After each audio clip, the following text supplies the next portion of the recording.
Info for patient. For example अगर same ही hospital में surgeon भी मौजूद है, हाँ नहीं तो वो आपकी कम्युनिकेशन के लिए तो चाहिए, जो नेट है वो जो आपके जिस कंसोल पे बैठे हैं जी सर, तो वो जो आप ऑपरेट कर रहे हैं मशीन से कम्युनिकेशन है वो थ्रू वायर्स होती है ना। अच्छा। नेट तो वहाँ भी चाहिए, वो उसको कनेक्शन तो चाहिए वहाँ पे, ठीक। लेकिन इंटरनेट इंटरकॉन्टिनेंटल जो अगर जो एक कंट्री से दूसरे कंट्री में तो वो तो बड़ा स्ट्रांग 5G चाहिए ना उसमें।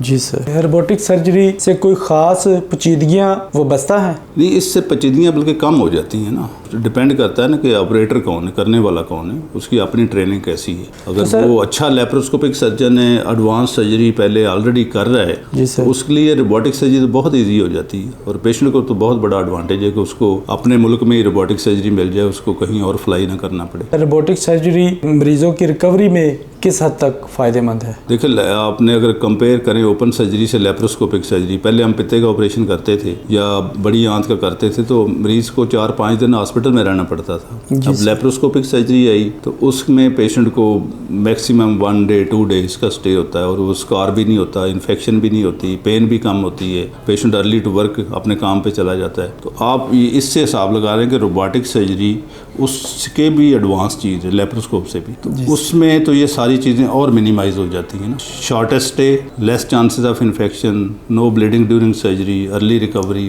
लेप्रोस्कोप से ज़्यादा रिकवरी अच्छी होती है। कैसे इस चीज़ का डिसीजन लेते हैं कि ये पेशेंट रोबोटिक सर्जरी के लिए मौजू है? कोई भी पेशेंट जो लेप्रोस्कोपी के लिए मौजू है वो रोबोटिक सर्जरी के लिए भी मौजू है, लेकिन जिस तरह डिफ़िकल्ट केसेस है, लाइक किसी पेशेंट का पहले ओपन सर्जरी हुई है, 2-3 ऑपरेशन हुए हैं, उसमें अंतड़ियाँ जुड़ी होती हैं, एडियंस बनी होती हैं, टिश्यू आपस में जुड़े होते हैं, तो उसमें लेप्रोस्कोप से भी हम करते हैं। लेकिन रोबोटिक सर्जरी में उसको एक्सेस लेना, उसके अंदर जाना, वो एडहेसोलाइसिस करनी, टिश्यू को ब्रेक करके उनके जो जुड़े होते हैं आपस में उसको अपनी एनाटॉमिकल पोजीशन में ले आना, वो रोबोटिक सर्जरी, क्योंकि उसके आर्म्स बहुत ज़्यादा मूवमेंट जिस साइड पे मर्जी घुमा लो उसको, तो उसकी मूवमेंट इतनी अच्छी होती है कि आप किसी एंगल से भी जाके वो एडहेसोलाइसिस करके आप टिश्यू को करेक्ट कर लेते हैं और सर्जरी कंप्लीट कर लेते हैं।